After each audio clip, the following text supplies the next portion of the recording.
A lot of our stuff is unlocked through playing the game and only through playing the game.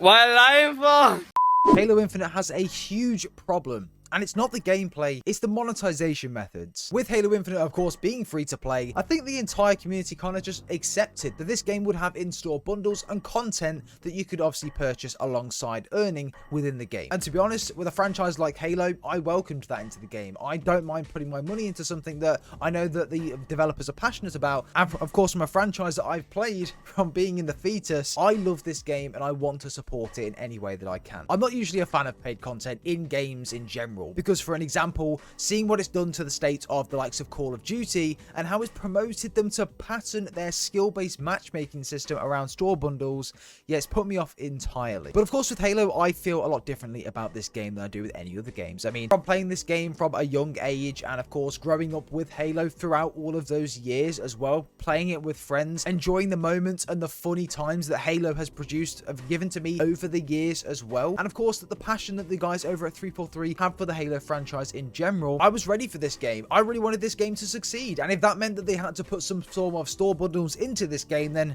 so be it. I mean, just one of the memories off the top of my head, I remember coming home from school when I was younger and my dad pre-ordered Halo 3 and it'd just be there sat waiting for me when I got home. What a good feeling it was, until I found out that the disc didn't work. I tried to load up the game, tried to load up the first campaign mission. It just didn't work. It just did not work. And I almost cried at that point. So yeah, I had to send it back and wait another 2 days for Halo 3 to be able to play it. But yeah, it just, the excitement that that game brought me back in the day, just seeing it there on the table, knowing that a brand new Halo game just came out, there was honestly no better feeling. I mean, even playing the flights in Halo Infinite, they gave me such a good feeling, and a feeling that Halo was back to where it should be. And 343 absolutely nailed it from a gameplay perspective. That was until 343 dropped this bombshell on us. No progression system at launch, no actual way of unlocking armor by playing the game, no rewards other than leveling up your battle pass, no free armor in the battle pass, and not to mention alongside that, there's no actual armor you can unlock without buying the battle pass. These are just a few of the features that, in my opinion, really let Halo Infinite down and hindered the game's growth, player retention, and overall enjoyment. Just to give you guys a bit of perspective, I'm going to now summarize everything you can do in Halo Infinite right now, and I'm going to compare it to a game that I loved growing up, Halo Reach. Halo Reach came out in 2010, and I want to compare the two's multiplayer content at launch, just so we get a perspective of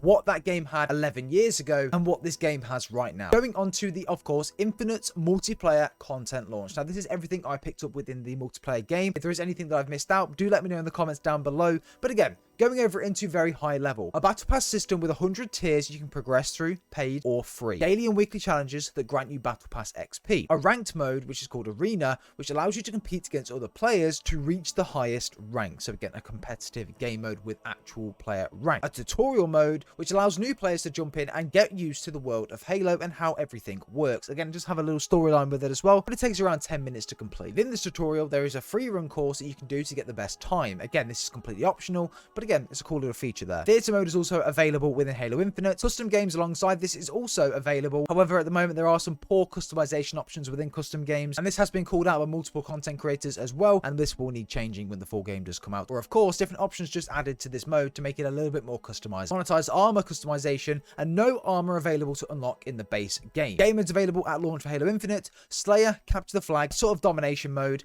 Oddball. We have 10 multiplayer maps at launch, 2 of those being big team battle maps, and of course 22 weapons at the base launch of the game. This is everything I can think of at the moment in a brand new Halo game coming out in 2021. Now, of course, taking into consideration as well, this is only the free-to-play multiplayer, and a lot of other bits of content will be added into the actual full release of the game coming in the 8th of December, which is the premium title, which of course you can go ahead and purchase as you would anyway. So things such as Firefight, Forge eventually, and other premium multiplayer modes probably aren't present in this, so I'm not going to include them, pair them, but again, just wanted to let you guys know about that as well. Now, going into the Halo Reach multiplayer content at launch. Now, we had 14 maps, however, 5 of those were Forge World and other maps within Forge World that were created for multiplayer. So again, if not, there were 9 maps at launch. So Infinite has 1 map on them there. Halo Reach also launched with a service record, which showed you your KD, the amount of kills you got, your favorite weapon, basically all of your stats from leveling up, which Infinite doesn't have. Full armor customization through leveling, and also the option to buy whichever armor customization you want to, which gave you the ability to save up your credits throughout the ranks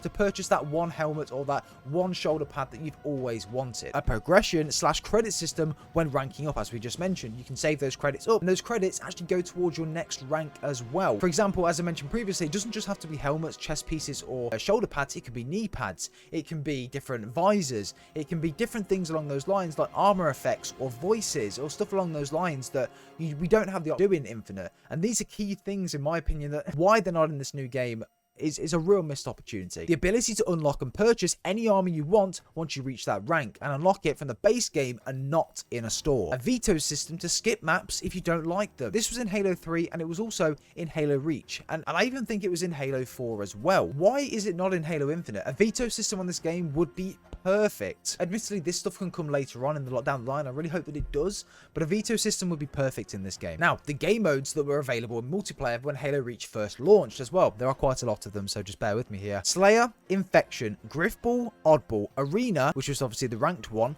Headhunter, Stockpile, Invasion, Race, Big Team Battle, Capture the Flag, Juggernaut, Crazy King, 3 Plots, Team SWAT, Convoy Slayer, and then Slayer Pro. Alongside this, we also had the Theatre mode. We had daily and weekly challenges, which would go towards your rank and give you credits to go towards different armor unlocks as well, and of course, just to rank up in general. We could play as Spartans and Elites, which we can't do in Infinite as of now. Everything is earnable within game, and the more time you put in, the better armor you're going to have, and of course, the higher the rank you're going to be, which means you're going to have better unlocks available, and of course more credits, which is great. And of course, in this game there were no store bundles because it was 2010, but even if they had this same system alongside store bundles, it would still be amazing. And of course, in Reach there was only 16 weapons at launch, whereas in, of course, Infinite there were 22, so it does beat it there in that aspect of things. But yeah, look, I might have missed a few things out, but in summary, Reach came out in 2010, and yes, it didn't have the best reception and the most content at launch. In fact, I think it was one of the Halo games that had the least amount of content at launch in a long time that Bungie created, but it still outdoes Infinite in content in all aspects. And that just shows, as of now, how little content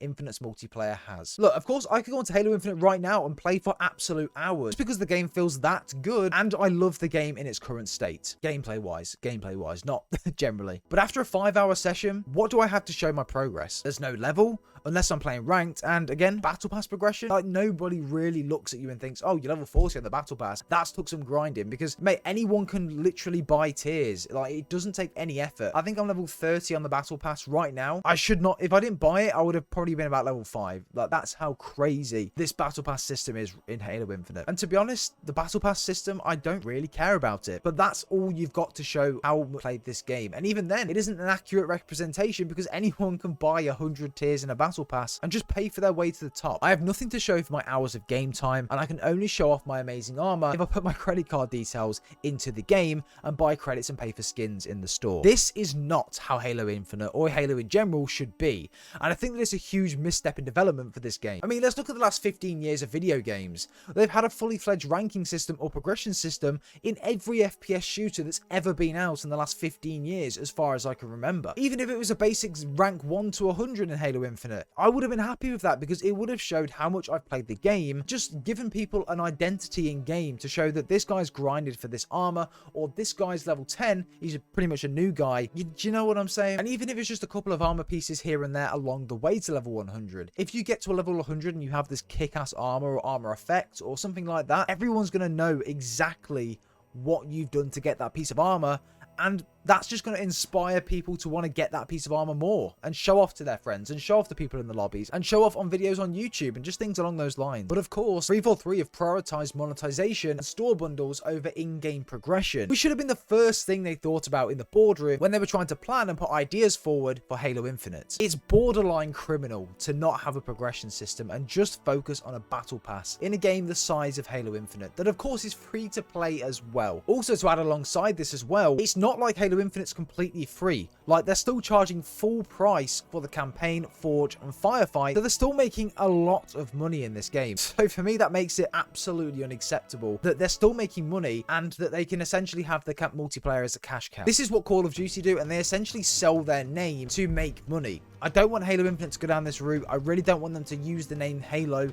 and the Master Chief and different things like that to make money and to basically sell out. I don't want this to happen, and I'm afraid we're going down that route with Infinite. Let me know your thoughts down below in the comments on this though, guys. I'd be really interested to know. Battle passes are becoming the norm in gaming, along with store bundles and other methods of monetization. I haven't got a problem with it really in general, because if you don't want it, you don't have to buy it. No one's forcing you to do it. In MCC, the Battle Pass system was done right. You get a new one each season, but you can rank it up alongside your actual multiplayer rank, and of course unlock armor sets along the way. Alongside ranking up with the Battle Pass as well, you can even go back to previous Battle Passes that you may not have finished and complete them to get the full rewards. I didn't know this was in MCC until last year, and when I found this out, I was blown away with how more companies are not doing this. But of course, then I come to the realization that it's FOMO. It's a fear of missing out. You'll buy it and you'll want to get it done as quickly as possible, so you want to go back on the game, which then means you've got more chance of spending money on the game, which of course is where you make more money. MCC have really perfected this, and communities of other games such as Apex Legends being one I'm picking on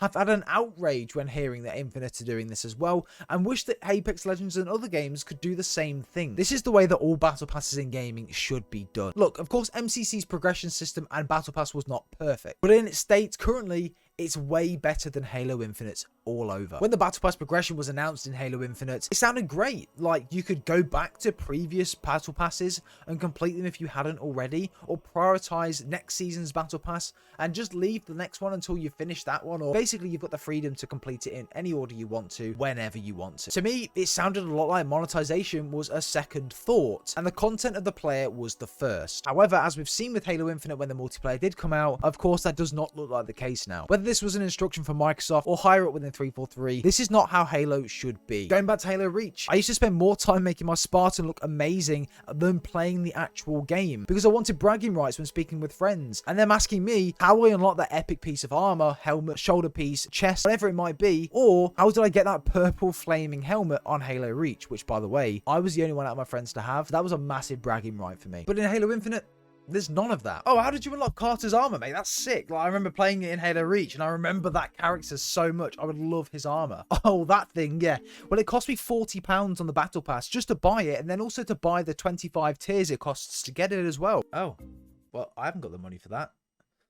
Guess I'll just have to play it and get my challenges done for it, which will, in this state of the game, will probably take me 3 years. I don't want Halo Infinite to snoop to the lows of Call of Duty, or any other games in the past, like Battlefront 2, which is probably the worst example of monetization. Halo Infinite isn't pay to win, but at its current state, it's pay to look good, which in previous games was free. I have no doubts that when the full release of Halo does come out, that a lot of this will be changed, and when a full progression system does come into the game, we are going to see a lot more variety in ways you can unlock armor and ways you can go about of progressing through the ranks of Halo Infinite. But in its current state, it's just not acceptable that they've launched it this way. I mean, even if they just copy and pasted the Halo 3 or even MCC's leveling system for casual, what would have been wrong with that? Even if armor progression for ranking up came at a later date, or even came when the game came out, so they had a month of just ranking up, why could that not have been the case? Okay, so I want to turn everyone's attention to a Reddit post that I came across the other day, and this was a leaked post on Reddit that brought to my attention by Hidden Xperia. And shout out to Luke if you're watching this, you're an absolute OG and I love you, bro. But when I came across and looked at it, it just progressed my fears around Halo Infinite's multiplayer even further. As of now, when recording this video, we haven't heard anything around Infinite's progression system, or when it's coming, or how it's going to work. But there were 80 plus armor customization bundles that were leaked on the store, equating to over $1,000 to buy all of them. Again, going back to my previous point in the video, I don't know who has given the heads up to prioritize monetization over customization, over a progression system, or actually playing the game to unlock things, but man, this is crazy stuff. I've said it before and I'm going to say it again. I have no problem for monetization in video games. It's a good way for them to make additional money, and it makes people a lot of money which can be put into different projects or make Halo Infinite a better game. But if it's not done right, it's going to be a disaster. And in this case, it has not been done right, and it's absolutely shocking the way that this has been implemented. In summary though, Halo Infinite from a gameplay standpoint is fantastic. the best feeling Halo game I think I've ever played. But the methods in which 343 Industries are using to monetize this game is borderline criminal. Neglecting key features that have been in video game shooters for over 20 plus years is absolutely mind-blowing. Having a ranking system in a multiplayer shooter in 2021, how do they expect to keep people playing this game for a long period of time? Guys, of course, let me know in the comments down below what your thoughts and opinions are on this matter. I mean, for me, it's just, yeah, I'm really passionate about Halo and I want the game to succeed. But I don't want 343 to become another one of those companies that prioritize profits over the consumer or the player. Understandably, it's a business at the end of the day. They need to make money to be successful, of course they do. But there's a way of doing it to appease to the customer / the player and then the company alongside that. But guys, of course, let me know your thoughts and opinions on everything we've had. Drop a like on the video if you have enjoyed, and of course drop a comment down below of your thoughts, and make sure you are subscribed for more content as well. Guys, speak to you all in the next one. Thanks all for watching.